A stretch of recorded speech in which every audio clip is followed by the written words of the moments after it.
नमस्कार, स्वागत है आप सभी का। आप देख रहे हैं न्यूज 18 राजस्थान। आप सबके साथ मैं हूं प्रियंका राय। रुक करेंगे अब तक की तमाम बड़ी और अहम खबरों का और बुलेटिन की शुरुआत जयपुर की खबर के साथ। जयपुर में आज एलिवेटेड रोड का उद्घाटन होगा। आज मुख्यमंत्री अशोक गहलोत शाम में इस रोड का उद्घाटन करेंगे। तैयारियों को लेकर जेडीसी रवि जैन ने जायजा लिया है। सभा स्थल की तैयारियों का निरीक्षण किया जा रहा है। तो तस्वीरें आपकी टीवी स्क्रीन पर दिखा रहे हैं। जेडीसी रवि जैन पहुंचे हुए इस वक्त सड़क का जायजा लिया जा रहा है। वहां पर तैयारियां किस तरह से हैं इसे लेकर इस वक्त रवि जायजा ले रहे हैं वहां पर। और इसके साथ ही आपको बता दें, शाम को मुख्यमंत्री अशोक गहलोत एलिवेटेड रोड का उद्घाटन करेंगे। तो राजधानी जयपुर से खबर आपको बता रहे हैं, जहां पर आज जयपुर वासियों को बड़ी सौगात मिलने वाली है। हवा सड़क एलिवेटेड रोड बन चुका है। तकरीबन 250 करोड़ रुपए की लागत से तैयार हुआ ये एलिवेटेड रोड इंजीनियरिंग का एक नायाब अजूबा है। ये इस वजह से है क्योंकि ये जो पूरा एलिवेटेड रोड है सिग्नल फ्री है और ये जयपुर शहर वासियों को जाम से मुक्ति दिलाएगा। हमारे साथ खुद जेडीसी रवि जैन साहब मौजूद है। सर, ये जो पूरा प्रोजेक्ट है अपने आप में एक अजूबा है। लोगों को ट्रैफिक जाम से सर राहत मिलेगी। इस प्रोजेक्ट को सर आज इनॉग्रेशन होने जा रहा है, क्या कुछ कहेंगे इस प्रोजेक्ट के बारे में? सबसे पहले मैं सभी जयपुर वासियों को बधाई देता हूं कि इस बड़े प्रोजेक्ट को आज माननीय सीएम साहब स्वयं इसका लोकार्पण करेंगे, जनता को समर्पित करेंगे शाम को। और इस प्रोजेक्ट या इस आरओबी के बनने के बाद काफ़ी हद तक जनता को कंजेशन से फ्रीडम मिलेगी। जो जाम बीच में लगता रहता है, बीच में इतने सारे चौराहे आते हैं, उन पर जो लंबा समय इंतज़ार करना पड़ता है ट्रैफिक लाइट्स पर, इस एलिवेटेड रोड बनने के बाद वो इंतज़ार ख़त्म होगा और काफ़ी हद तक आधे से भी ज़्यादा जो ट्रैफिक है ये इस फ्लाईओवर पे डाइवर्ट हो जाएगा। तो कुल मिलाकर आज इस प्रोजेक्ट के लोकार्पण के बाद में जयपुर की जनता को काफ़ी हद तक जाम से मुक्ति मिलेगी। सर, इसकी कनेक्टिविटी को लेकर खास ये है कि अगर कोई LIC भवन से चढ़ता है वो सर नंदपुरी टी पॉइंट तक उतर सकता है। वहीं जो अजमेर रोड एलिवेटेड रोड है सर उसको कनेक्ट कर रहा है। ये जो सर कनेक्टिविटी है सर, इस तरीके से जयपुर शहर के अंदर और भी सर JDA ने प्रोजेक्ट हाथ में लिए। उन प्रोजेक्ट्स की खास बात ये है कि शायद आयरन बेस सर वो है और फैक्ट्री मेड। सर क्या कुछ कहेंगे सर, कुछ नया नवाचार इसमें? इस जो ये प्रोजेक्ट है इसके अंदर हमने जो पिलर्स लगाए थे बेसिकली दो तरह के। एक तो जो इन सिटू है, जो यहीं पर तैयार होते हैं, यहीं पर बनते हैं और यहीं पर उनको चढ़ाया जाता है। कुछ फैक्ट्री मेड थे जो आयरन गर्डर्स और जो आयरन के पिलर्स जो बेस पर तैयार होते थे उनको फैक्ट्री मेड होकर यहाँ पर लाया गया, यहाँ पर उनको फिट किया गया जिससे काम को जल्दी करने में सहूलियत रहे। साथ ही साथ इसको नंदपुरी तिराहे पर एक बीच में ब्रेक देने का अर्थ ये है कि बीच में काफ़ी जनता उस एरिया में रहती है, काफ़ी सघन आबादी है। उनके लिए सोचा गया कि अगर इनको काफ़ी बाद में उतारा गया तो यू टर्न लेकर आना पड़ेगा, तो बीच में एक फॉल दिया गया है हिल्टन के सामने। तो जनता की परेशानियों का पूरा ध्यान रखा गया है इसमें। तो देखिए, ये थे हमारे साथ जयपुर विकास प्राधिकरण के आयुक्त रवि जैन साहब। जैसा कि इन्होंने कहा कि ये जो प्रोजेक्ट है हवा सड़क एलिवेटेड रोड है वो आम जनता को ट्रैफिक जाम से राहत दिलाएगा। न्यूज़ 18 राजस्थान के लिए वीडियो जर्नलिस्ट शेर सिंह के साथ रोशन शर्मा की रिपोर्ट। और रुक करेंगे अगली खबर का। पूर्ववर्ती भाजपा सरकार का ड्रीम प्रोजेक्ट द्रव्यवती नदी का हाल बदहाल हो चुका है। करीब 1800 करोड़ रुपए की लागत से तैयार द्रव्यवती नदी का निर्माण जयपुर वासियों को दुर्गंध, गंदगी और बीमारियों से राहत दिलाने के उद्देश्य से किया गया था, लेकिन प्रशासन की लापरवाही के चलते ये नदी कीचड़ के नाले में तब्दील होती नजर आ रही है।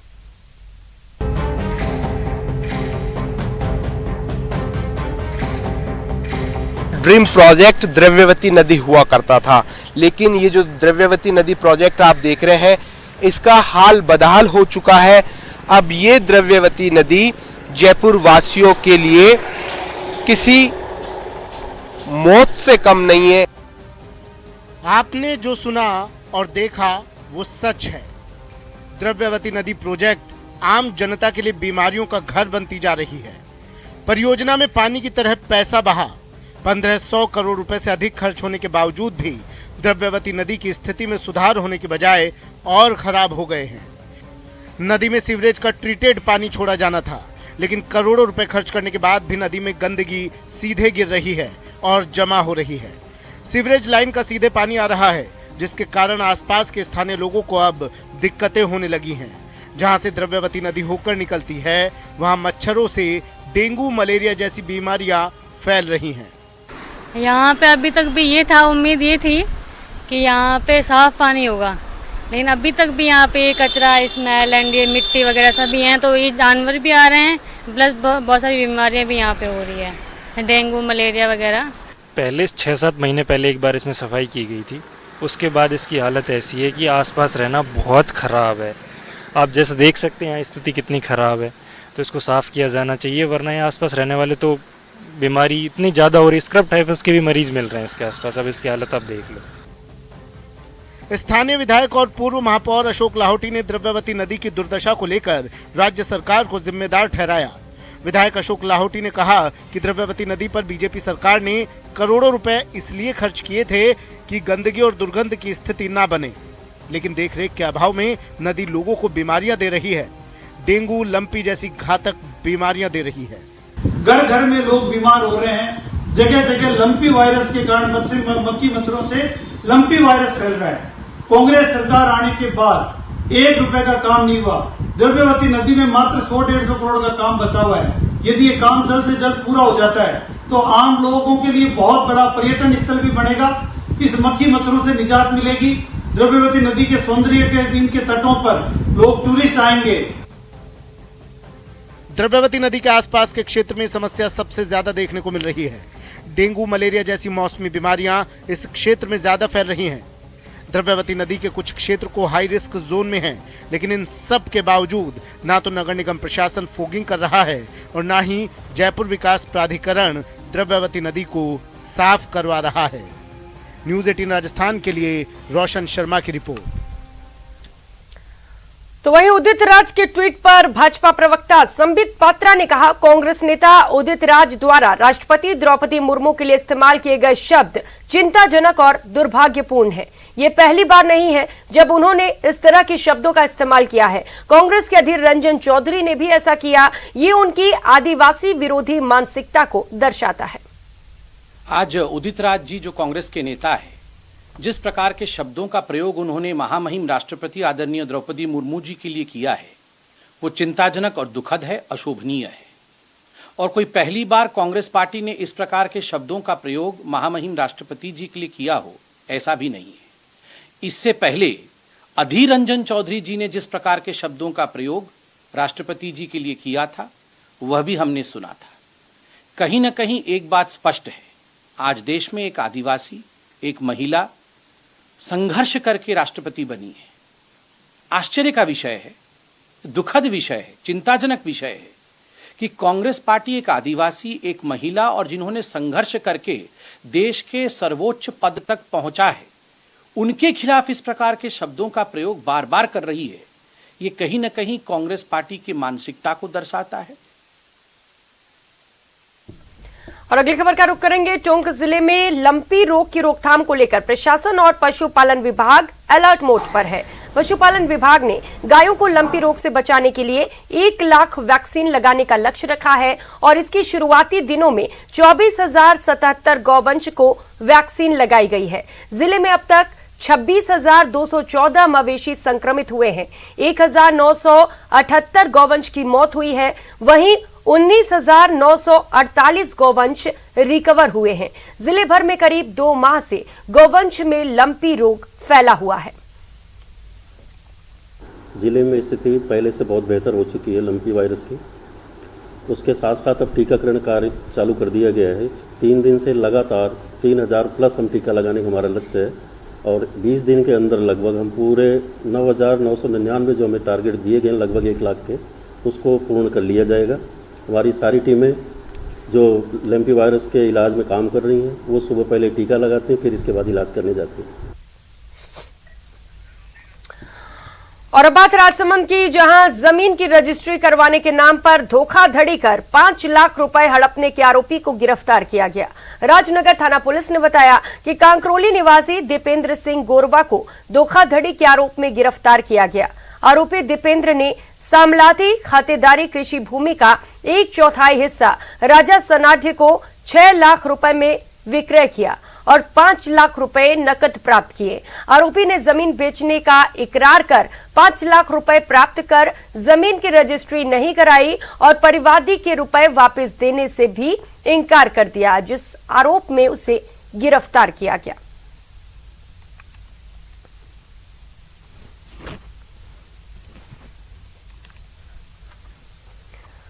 और अब बात कर लेते हैं चूरू की, जहां के सादुलपुर में घर बैठे पैसा कमाओ जैसे लुभावने वादे कर पिलानी सड़क पर स्थित वी मीडिया कंपनी लोगों को दिन रात की कमाई को लेकर रातों रात फरार हो गई। पीड़िता ने बताया कि शहर के करोड़ों रुपए लेकर कंपनी फरार हुई है। पुलिस को सूचना मिलते ही थाना अधिकारी कृष्ण कुमार बलौदा मौके पर पहुंचे और लोगों से समझाइश की। पुलिस ने मौके पर एक कांस्टेबल को भी तैनात किया है, जिसके बाद दिन भर कंपनी कार्यालय के सामने लोगों की भीड़ लगी रही। हमारे साथ चीटिंग हुई। हमने फेसबुक और व्हाट्सएप सोशल मीडिया के जरिए इसका ऐड देखा और अखबारों में इसके पन्ने आए हुए थे। तभी हमने सोचा इसमें इन्वेस्ट करने के लिए, तो हमने लोगों से उधार लेकर पैसे या कई दोस्तों से इधर उधर पैसे करके इसमें इन्वेस्ट किया और मैंने इसमें आइडिया लगाई। लगभग मैंने 1.5 लाख रुपए इसमें इन्वेस्ट किए थे और ये एक भरोसेमंद कंपनी बताई जा रही थी, जिसके कारण मैंने भरोसा करके इसमें लगाया। लेकिन ये एक फ्रॉड कंपनी थी जो जिसने लोगों के साथ चीट किया। तो इस कंपनी को यहाँ पे लेके आए और उन्होंने हमें विश्वास दिलाया कि ये देखो ये गाड़ियां और पैसे बांटते। और चलिए अब आपको सीधे भीलवाड़ा लिए चलते हैं, जहां पर इस वक्त मुख्यमंत्री अशोक गहलोत पहुंचे हुए कुछ बोल रहे हैं। सुनाते हैं क्या कुछ बोल रहे हैं वे। राहुल गांधी लगातार यात्रा कर रहे हैं कन्याकुमारी। और अब बात कर लेते हैं झुंझुनू की, जहां एक तरफ सरकार सरकारी अस्पतालों में फ्री जांच के नाम पर वाहवाही लूट रही है, तो वहीं दूसरी तरफ अस्पतालों में संसाधन धूल फाक रहे हैं और सुविधाएं दम तोड़ रही हैं। बात झुंझुनू के सूरजगढ़ के सरकारी अस्पताल की कर रहे हैं, जहां पर पिछले 2 महीने से एक्सरे सुविधा बंद पड़ी है। कारण है कि एक्सरे टेक्नीशियन का तबादला हो गया है, जिसके चलते यहां आने वाले दिन भर में 2 दर्जन से अधिक मरीजों को फ्री जांच की सुविधा नहीं मिल पा रही। मरीजों को मोटी रकम चुकाकर अस्पताल के बाहर एक्सरे कराना पड़ रहा है।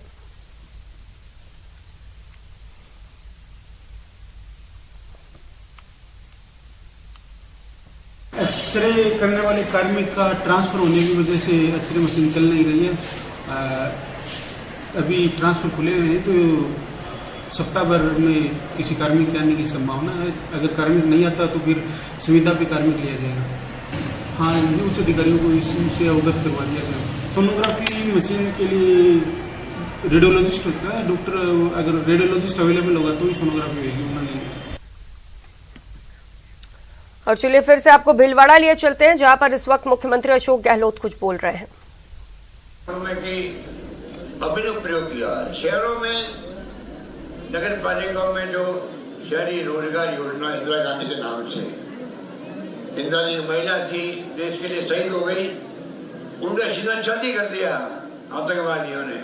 आतंकवाद के रूप में वो आए थे एक प्रकार से, उनके खुद के सुरक्षाकर्मी थे वो, पर वो शहीद हो गई। महिला होकर के राज किया देश के अंदर, इतने बड़े मुल्क में, दुनिया लोहा मान गई इंदिरा गांधी का। तो उनके नाम से हमने इंदिरा गांधी रोजगार योजना, शहरी रोजगार योजना नाम रखा है। नरेगा की तरह काम मिलेगा 100 दिन का, लगभग 1 लाख लोग तो लग चुके हैं काम में। तो 30 तरह के काम उसके अंदर है, 30 तरह के काम है, जो उसको पसंद हो वो काम कर।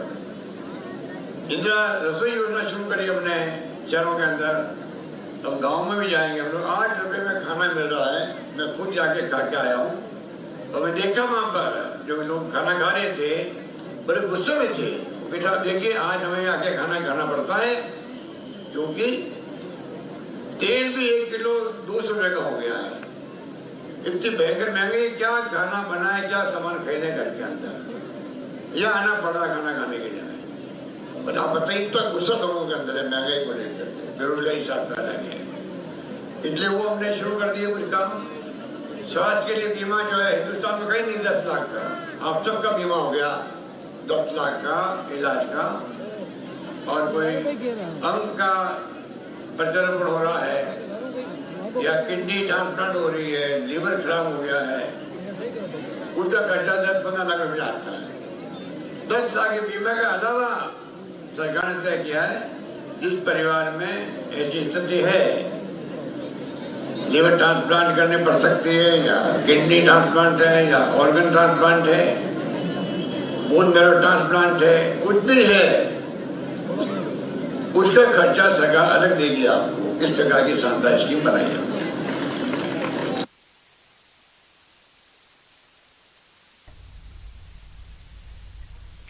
तो भीलवाड़ा से ये सीधी तस्वीरें इस वक्त आपके टीवी स्क्रीन पर दिखा रहे हैं। मुख्यमंत्री अशोक गहलोत पहुंचे हुए हैं और यहां पर पहुंचकर उन्होंने संबोधन किया, लोगों से बातचीत की, अपने मन की बात की और इसके बाद अब यहां से मुख्यमंत्री अशोक गहलोत रवाना हुए। चित्तौड़ के अंदर तो क्योंकि जो योजना मैंने बनाई है चिरंजीवी योजना, इसमें 5 लाख का बीमा रखा दुर्घटना का, चाहे वो डूब के मर रहा है, चाहे कहीं से ऊपर से गिर रहा है या एक्सीडेंट हो जाए, उन सब के लिए 5 लाख रुपए परिवार को मिलेंगे। तो कल जब घटना हुई 15-20 दिन पहले और घटना हुई थी, इतनी बर्दाश्त भयंकर हुई इस बार, सारे रिकॉर्ड तोड़ दिए, किसानों को बहुत लाभ भी हुआ है, कहीं कहीं में फसलें खराब भी हुई है, उनकी गिरदावरी अलग करवा है। तो कहने का मतलब ये है कि बरसात के कारण भी कई बच्चे डूब गए हैं। आज अगर ये योजना नहीं होती तो 5 लाख भी नहीं मिलता। आज कलेक्टर की ड्यूटी है कि जहाँ कोई डूब के डेथ हो गई है, दुर्घटना हो गई है, तो 5 लाख रुपए। और अब बात भारत जोड़ो यात्रा की। सुवर्णनगरी में इन दिनों प्रतिदिन प्रातः कांग्रेसी कार्यकर्ता प्रभात फेरी निकालकर भारत जोड़ने का संदेश दे रहे हैं। सुनार दुर्ग के चारों तरफ करीब 5 किलोमीटर की प्रभात फेरी प्रतिदिन अल सुबह निकाली जा रही है। कांग्रेस जिलाध्यक्ष उमेद सिंह तंवर ने बताया कि राहुल गांधी की भारत जोड़ो यात्रा के शुरू होने के साथ ही जैसलमेर में भी प्रभात फेरी का आयोजन किया जा रहा है। लोगों में आपसी भाईचारा, सौहार्द, शांति, भेदभाव को खत्म करना और मेल मिलाप की भावनाएं बनाए रखने के लिए हम रोज सुबह शहर में प्रभात फेरी निकाल रहे हैं।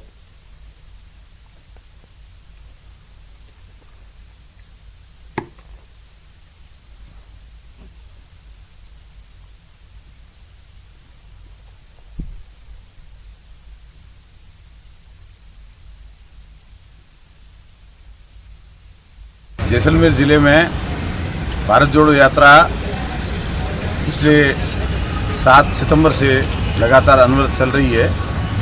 यह यात्रा भारत जोड़ो यात्रा जो 7 सितंबर को प्रारंभ हुई है कन्याकुमारी से, तो वहाँ से कश्मीर तक जब तक ये भारत जोड़ो यात्रा चलेगी राहुल गांधी जी की, तब तक प्रतिदिन जैसलमेर में प्रभात फेरी के रूप में भारत जोड़ो यात्रा की जाएगी, जिसमें कांग्रेस के तमाम कार्यकर्ता इसमें आ रहे हैं और सभी लोग मिलकर भारत जोड़ो यात्रा निकाल रहे हैं प्रभात फेरी के रूप में।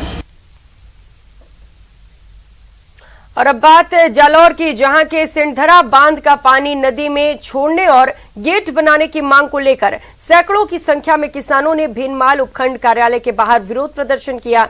किसानों ने अपनी मांगों को लेकर उपखंड अधिकारी को एक ज्ञापन भी सौंपा है, जिसमें बताया गया है कि भीनमाल विधानसभा क्षेत्र के 120 से अधिक गांवों से होकर बहने वाली बांडी नदी पर वर्ष 2006 में 45 करोड़ की लागत से सिंधरा बांध बनाया गया था। बांध 16 वर्षों से किसी काम में नहीं आ रहा। इसके चलते ओवरफ्लो होने पर भी पानी की निकासी के लिए कोई गेट नहीं बनाया गया है। बांडी सनदरा डैम है जो वो आज से 17 साल पहले बनाया गया था और वो कोई प्लानिंग बिना प्लानिंग से बनाया हुआ था। उसका खामियाजा 150 गांव भुगत रहे हैं कि अगर वो सही प्लानिंग से बनाया होता तो आज 150 गांव के अंदर जो पानी का भूजल है वो 1000 फुट के नीचे पहुंच गया है, वो स्थिति नहीं होती। आज पानी पीने के लिए 1000 फुट के ऊपर का जो क्लोराइड वाला पानी आता है, उससे जो लोग पानी पीते हैं वो आज 70% लोग, बूढ़े लोग, 35 साल के नौजवान लोगों, उनके घुटनों में दर्द हो रहा है, ऐसी समस्या आ रही है। और जो करोड़ों की कमाई आती थी वहाँ खेती के लिए उपज आती थी, वो पूरी तरह से चौपट हो गई और सिर्फ किस लिए हुआ। और खबरों में आगे बढ़ेंगे। बंगाली समाज के 5 दिवसीय दुर्गा पूजन महोत्सव के समापन के अवसर पर सिंदूर खेला रस्म निभाई गई। महिलाओं ने सिंदूर खेला जमकर भागीदारी इस खेल में निभाई गई और नाच गाकर अपनी खुशी का भी इजहार किया। जोधपुर में मां दुर्गा की मूर्तियों का उम्मेद सागर नेहरू पार्क के कृत्रिम कुंड में विसर्जन किया गया। इससे पहले बंगाली समाज के लोगों ने, खासकर महिलाओं ने सिंदूर खेला रस्म निभाई और एक दूसरे को मिठाई खिलाकर खुशियां बांटी। सिंदूर खेला हर सुहागन औरत खेलती है अपने अजर अमर सुहाग के लिए। तो हम एक दूसरे को पूरी पूजा के बाद 9 दिन बाद सिंदूर लगाते हैं और अखंड सौभाग्य की प्रार्थना करते हैं। ये 9 दिन चलता है और विजयदशमी के दिन, दशहरे के दिन हम ये सिंदूर खेला खेलते हैं और इसके बाद हम माता का विसर्जन करते हैं। बस सबका अखंड सौभाग्य रहे और हम हंसी खुशी रहे संसार।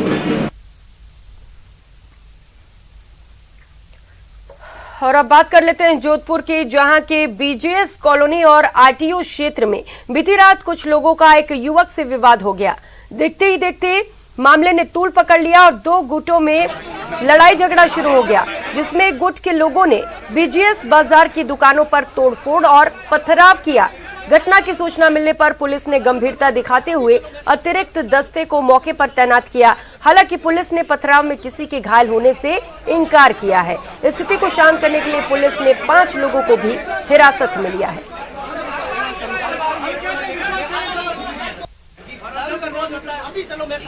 हमें सूचना मिली थी कि कुछ पास में ही उसके घर बीजेएस कॉलोनी के नटियों का मोहल्ला है, वहाँ के कुछ बदमाश लड़कों ने आकर यहाँ पर एक दुकान में पत्थरबाजी की, जिससे दुकान के शीशे टूटे। इधर जो अंदर महिलाएं थी वो भयभीत हुई और काफ़ी नुकसान हुआ। इस बात को हमने पूरे गंभीरता से लिया। तुरंत हम सभी उच्चाधिकारी मौके पर आए हैं, जाब्ता पर्याप्त लगा है। इससे आम जो जनता उसमें आक्रोश तो अभी हम सबको समझाइश करती है, तुरंत FIR दर्ज कर दी जाएगी और जितने भी इसमें असामाजिक तत्व, आपराधिक किस्म के या बदमाश लड़के हैं जो इस घटना में शामिल है, उनको तुरंत गिरफ्तार किया जाएगा। टीम गठित करके। और केरल से इस वक्त की बड़ी खबर सामने आ रही है। केरल के पलक्कड़ में बड़ा हादसा हुआ है। 2 बसों की जोरदार टक्कर हुई है और हादसे में 5 बच्चों समेत 9 लोगों की मौत हो गई है। वहीं हादसे में 35 लोग घायल भी बताए जा रहे हैं। हादसे के दौरान की ये तस्वीरें आपके टीवी स्क्रीन पर दिखा रहे हैं। केरल के पलक्कड़ से ये तस्वीरें सामने आई हैं, जहां पर भीषण हादसा हुआ है। तो 2 बसों की जोरदार टक्कर हुई यहां पर और हादसे में 5 बच्चों समेत कुल 9 लोगों की मौत हो गई है। तस्वीरें आप देख सकते हैं और अंदाजा लगा सकते हैं कितना भयंकर यह हादसा रहा होगा। बसों के परखच्चे उड़ गए यहां पर और इस दर्दनाक हादसे में 9 लोगों की मौत हो गई है।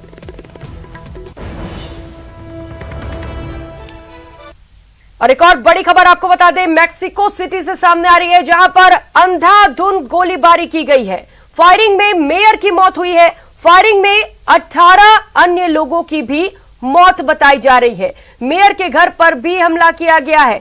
मारे गए लोगों में मेयर भी शामिल है। मैक्सिको सिटी हॉल में फायरिंग हुई है और उस दौरान की ये तस्वीरें भी आपके टीवी स्क्रीन पर है। कुल 18 लोगों की इस गोलीबारी में मौत हो गई है, जिसमें मेयर भी शामिल है। बताया जा रहा है कि मेयर के घर पे भी हमला किया गया और हादसे में मेयर की मौत हो गई।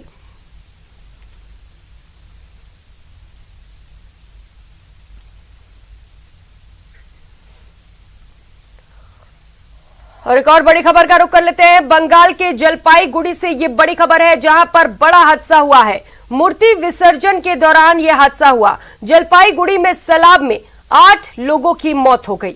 नदी में ये सभी आए थे मूर्ति विसर्जन के लिए और इसी दौरान अचानक से सैलाब आ गया। पहले ये नदी शांत थी, अचानक से जब सैलाब आया तो इस हादसे में कई लोग नदी के अंदर समा गए और खबर मिल रही है कि इस हादसे में 8 लोगों की दर्दनाक मौत हो गई है, जबकि 25 लोग अभी भी लापता बताए जा रहे हैं। माल नदी में सैलाब आया और उसके बाद ये सभी हादसे का शिकार हो गए। प्रधानमंत्री नरेंद्र मोदी ने भी इस हादसे पर शोक जताया है और मृतक के घर वालों को 2-2 लाख की मदद देने का ऐलान किया है।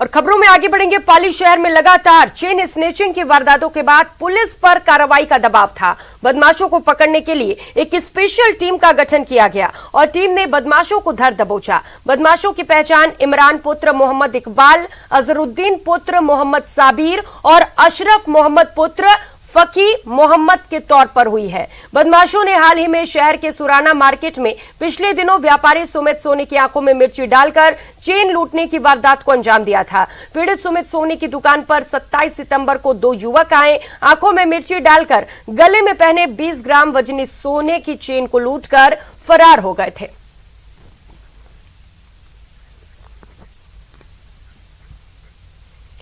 और फिलहाल यह वक्त हो चला छोटे से ब्रेक का। ब्रेक के बाद आपको दिखाएंगे म्हारो राजस्थान। नमस्कार।